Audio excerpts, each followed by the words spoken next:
আসসালামু আলাইকুম।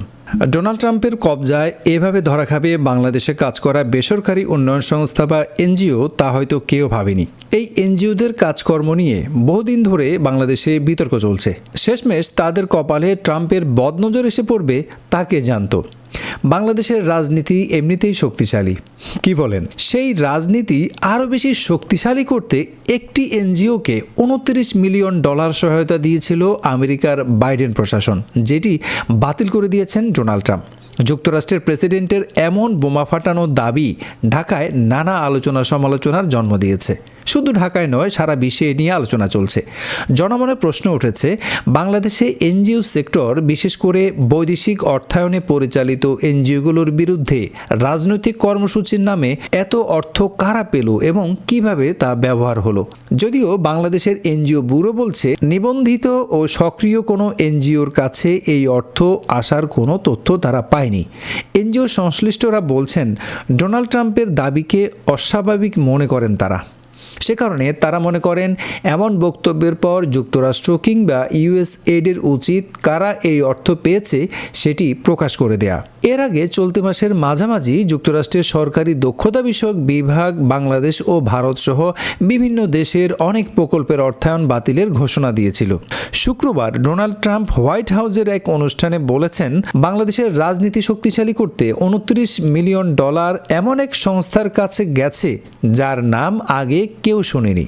বিশ্বজুড়ে বৈদেশিক সহায়তায় পরিমাণের দিক থেকে যুক্তরাষ্ট্রের অবদান সর্বোচ্চ। যুক্তরাষ্ট্র সরকারের বৈদেশিক সহায়তা সংক্রান্ত ওয়েবসাইটের তথ্য বলছে, 2018 সাল থেকে বাংলাদেশে প্রতি বছর দেয়া সহায়তার পরিমাণ $500 মিলিয়ন বা $50 কোটি কাছাকাছি। সর্বশেষ এই 2024 সালে এই সংখ্যাটা প্রায় $490 মিলিয়ন ছিল। যুক্তরাষ্ট্রের সহায়তার বড় অংশই আসে ইউএসএইডের মাধ্যমে।